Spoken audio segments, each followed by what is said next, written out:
नमस्कार, मैं हूं आपके साथ मेनका चौधरी। स्वागत है आपका स्पेशल प्रोग्राम में। कोरोना के आंसू। जी हां, कोरोना कैसे फैलता है, किन किन वजहों से कोई शख्स कोरोना की चपेट में आ सकता है, ये वो बेसिक सवाल हैं जिनके बारे में लगभग सभी लोग जानते हैं, आप भी जानते हैं।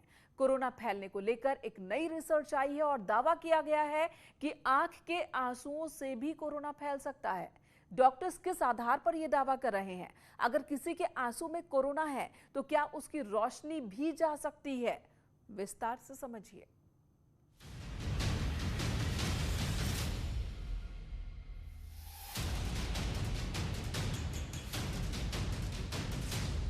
Sanitisation, hand wash, full body wash, distancing और मास्क, ये वो उपाय हैं जिनसे कोरोना से बचा जा सकता है।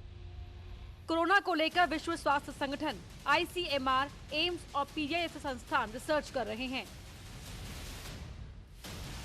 कोरोना फैलने को लेकर अब तक जितने भी दावे किए गए, उससे हटकर एक दावा गोरखपुर के BRD मेडिकल कॉलेज के रिसर्चर ने किया है। कुछ हम लोग के स्टाफ थे यहाँ मेडिकल कॉलेज के, उनको देखा गया तो उनके आँख में सिर्फ लालीपन था और आँखों में सूजन था।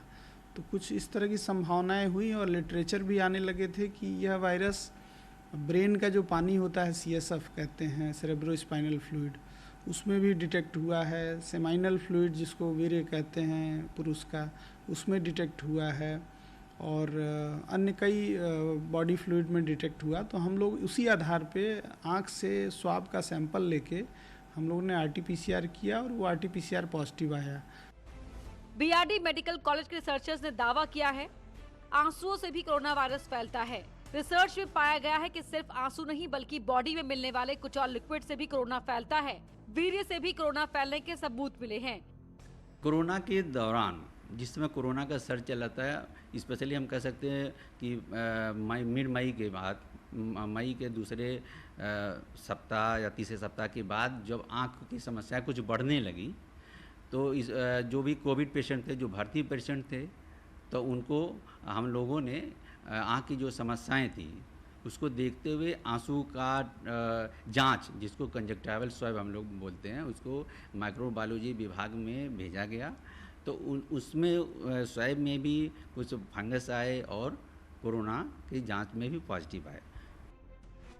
BRD मेडिकल कॉलेज में कुछ स्टाफ के आंसू का सैंपल लेकर टेस्ट किया गया और फिर उसी स्टाफ का कोविड टेस्ट भी किया गया। दोनों सैंपल कोरोना पॉजिटिव मिले। 20 से अधिक मरीज मिले जिनके आंसुओं में कोरोना वायरस मिला है। डॉक्टर्स कहते हैं कि ये इतना घातक है, अगर वक्त पर इलाज नहीं मिले तो मरीज की आंख की रोशनी भी जा सकती है। कुछ नहीं, काफ़ी उस समय जो बहुत ही एडवांस थे या सीवियर ग्रेड के थे, या ये कह सकते हैं जिनकी आँख में नस के थ्रू गया, आर्टरी या वेंस के थ्रू कोरोना हुआ, आँख की जो पर्दे होते हैं उसमें जो आंसू की नली बंद हो जाती है, हिमरेज हो जाता है और डैमेज हो जाता है, उन लोगों में रोशनी चली गई। जिन लोगों के आंसुओं में कोविड मिला है उनमें से अधिकतर में कोविड के लक्षण नहीं थे, सिर्फ आंखें लाल थी या फिर आंखों में जलन थी। इलाज के दौरान एक मरीज की आंख की रोशनी भी चली गई, जबकि एक मरीज की रोशनी बचाने के लिए ऑपरेशन करना पड़ा। रिसर्च में पाया गया कि इस बार कोरोना ने दिमाग के नसों को भी सुखा दिया था। रोशनी बचाने के लिए कुछ मरीजों को आंख में इंजेक्शन देना पड़ा। दौर में जिनकी आंखें भी चलना बंद हो गई थी, जिसको हम पैराप्लीजिया बोलते हैं, आर्थ्रोप्लीजिया बोलते हैं, तो शुरुआती दौर में जिनका है उनको अच्छी तरीके से हम लोग एडमिट किया गया। उनका एंटी फंगल जो ड्रग्स और एम्फोटेरिसिन भी इंजेक्शंस होते हैं वो इंट्रावीनस भी दिया गया और रिट्रोवल्वर, हम लोग सबसे बड़ी बात है कि हम लोग आँख के अंदर रिट्रोवल्वर इंजेक्शन देते हैं एम्फोटेरिसिन बी का, जो बहुत कम मात्रा में देना पड़ता है और बहुत ही अच्छा इफेक्ट होता है। आंसू में कोरोना वायरस की पुष्टि से बीमारी को लेकर नई बहस छिड़ गई है। एक्सपर्ट्स कहते हैं कि आंसू से कोरोना फैलने का सीधा असर आपकी रोशनी पर पड़ता है। कुछ छोटे छोटे उपाय करके इससे बच सकते हैं। जब यह वायरस आंसू में जब डिटेक्ट हुआ है तो निश्चित रूप से वो आंसू जहाँ गिरेंगे या जो आप जिस कपड़े से आप आंसू पोंछेंगे उस कपड़े को उस निश्चित समय में कोई और टच करता है और फिर उससे अपने वो चेहरे, नाक और सांस की नलियों तक पहुंचता है, तो संक्रमण का डेफिनेटली चांस है, क्योंकि वो वायरस उस फ्लूइड में है। कोविड महामारी कितनी घातक है, हिंदुस्तान इसको देख चुका है। दूसरी लहर में देश भर में क्या हालात थे, ये किसी से छिपे नहीं हैं।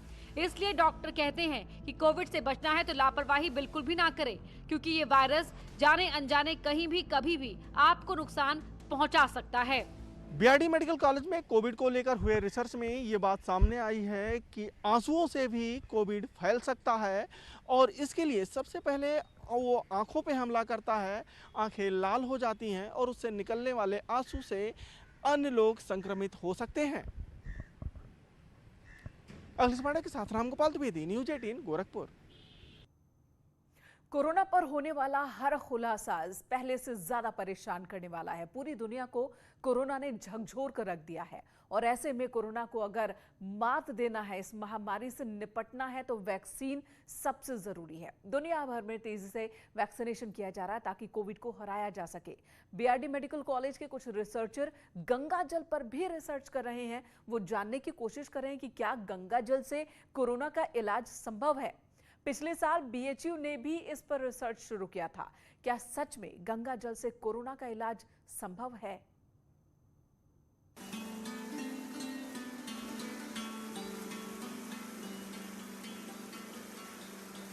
गंगा जल, पावन, पवित्र, सात्विक, शाश्वत गंगा जल। गंगा जल की पवित्रता कितनी है, इसकी मान्यता कितनी है, इसका अंदाजा सिर्फ इस बात से लगाइए कि गंगा जल कैसा भी हो, किसी भी हालत में हो, गंगा पर आस्था रखने वाले भक्त इस जल से आचमन करना अपना सौभाग्य समझते हैं। गंगा जल के बारे में कहा जाता है कि इसमें कभी कीड़े नहीं पड़ते। इस जल को महीनों रख दो या फिर सालों बाद इस्तेमाल करो, ये जल वैसा का वैसा बना रहता है।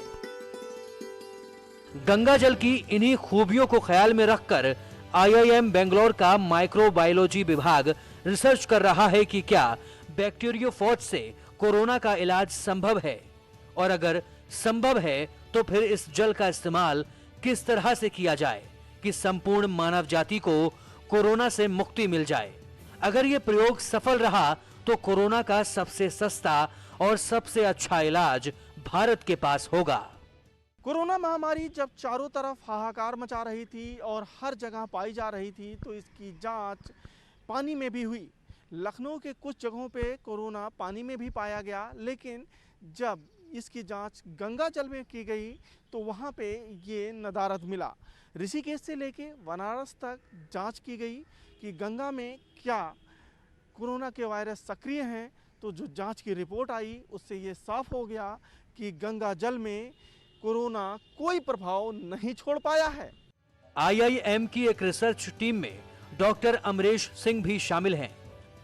वैज्ञानिकों की ये रिसर्च गंगा जल की खूबियों पर आधारित है। रिसर्चर्स इसमें ऋषिकेश एम्स और पीजीआई लखनऊ की स्टडी को भी शामिल करेंगे।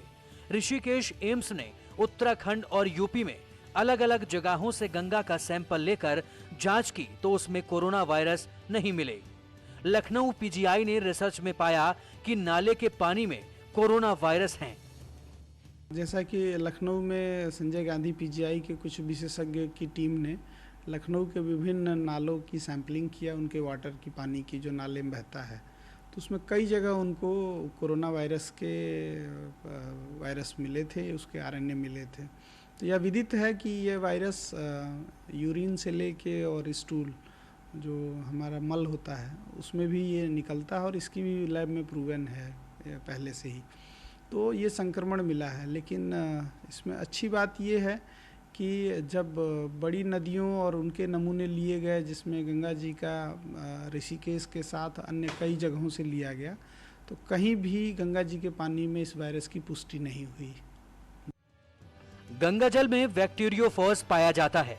डॉक्टर्स कहते हैं कि बैक्टीरियोफॉज की वजह से गंगा जल में कीड़े नहीं पड़ते। गंगा अगर अपनी प्योरिटी बनाए रखने में सक्षम है तो उसके पीछे बैक्टीरियोफॉज हैं। बैक्टीरियोफॉज खतरनाक वायरस को मारता है, इसलिए रिसर्च टीम को उम्मीद है कि कोरोना वायरस पर भी गंगा जल कारगर साबित हो सकता है। एक बैक्टीरियोफाज नाम का वायरस जैसा एक कीटाणु होता है जो इस तरह के किसी भी हानिकारक बैक्टीरिया एवं अन्य वायरसेस को किल कर सकता है, उसमें क्षमता होती है। और उस बैक्टीरियोफाज का रिसर्च चल रहा है कि हम उसको मेडिसिनल यूज के लिए कैसे प्रयोग करें। और कुछ जगह कोविड पेशेंट में उस होली गंगा वाटर का हम लोगों ने गोरखपुर में तो नहीं लेकिन अन्य कई जगह चिन्हित जगहों पे प्रयोग किया गया है और उसके रिजल्ट की अभी प्रतीक्षा लोग कर रहे हैं, एनालिसिस कर रहे हैं, देखिए क्या रिजल्ट आता है। लेकिन बैक्टीरियोफाज डेफिनेटली ये प्रूवन है साइंस में, मेडिकल साइंस में, कि ये हानिकारक कीटाणुओं को नष्ट करता है, इसीलिए गंगा जी की प्योरिटी अभी तक बनी है। पिछले साल बीएचयू ने भी दावा किया था कि गंगा जल कोरोना वायरस के खिलाफ कारगर हो सकता है। बीएचयू का यह दावा ठोस रिसर्च पर आधारित है। बीएचयू ने गंगा किनारे रहने वाले 491 लोगों पर सर्वे किया था, जिसमें यह बात सामने आई थी कि 274 लोग ऐसे हैं जो रोज गंगा में स्नान करते हैं और गंगा जल पीते हैं, उनको कोरोना नहीं हुआ। 217 लोग जो गंगा जल का इस्तेमाल नहीं करते थे, उनमें 20 को कोरोना हुआ और 2 की मौत भी हो गई। बीएचयू में गंगा मामलों के एक्सपर्ट अरुण गुप्ता ने इसको लेकर राष्ट्रपति को चिट्ठी भी लिखी थी, जिसमें गंगा जल के औषधीय गुणों और बैक्टीरिया फौज का पता लगाने की अपील की गई थी।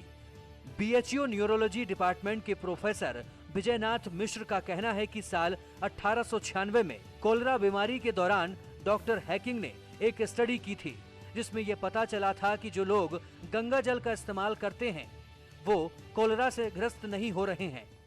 बीएचयू की माने तो लंबे समय तक गंगा जल स्टडी पर कोई ध्यान नहीं दिया गया। साल 1980 में पहली बार ये बात पता चली कि नदियों में बैक्टीरियोफेज होते हैं। अकेले गंगा जल में ही करीब 1300 प्रकार के बैक्टीरियोफेज हो सकते हैं। साल 2020 में जब बीएचयू ने दावा किया कि गंगा जल का इस्तेमाल कोरोना वायरस के खिलाफ किया जा सकता है, तो आईसीएमआर ने इसे सिरे से खारिज कर दिया था। आईसीएमआर ने कहा था कि गंगा जल पर कोई ठोस रिसर्च नहीं है। गंगा जल के वैज्ञानिक दावों को लेकर इलाहाबाद हाईकोर्ट में एक याचिका भी डाली गई थी, जिस पर हाईकोर्ट ने आईसीएमआर को नोटिस जारी किया है और 6 हफ्तों में जवाब तलब किया है। गंगा जल से कोरोना का इलाज समर्थ करने वालों का तर्क है कि टीबी के इलाज में बीसीजी का इस्तेमाल किया जाता है। बीसीजी अपने आप में कोई दवा नहीं है, ये एक जीवित बैक्टीरिया है। उसी तरह से गंगा जल के बैक्टीरिया का भी इस्तेमाल किया जा सकता है। हालांकि अभी तक काफी रिसर्च की जरूरत है। अगर गंगा जल के बैक्टीरिया फौज से कोरोना का इलाज मिल गया तो ये सदी की सबसे बड़ी खोज में से एक होगी। राम गोपाल द्विवेदी, न्यूज़ 18, गोरखपुर। एक ब्रेक के लिए रुकेंगे, तुरंत लौटते हैं।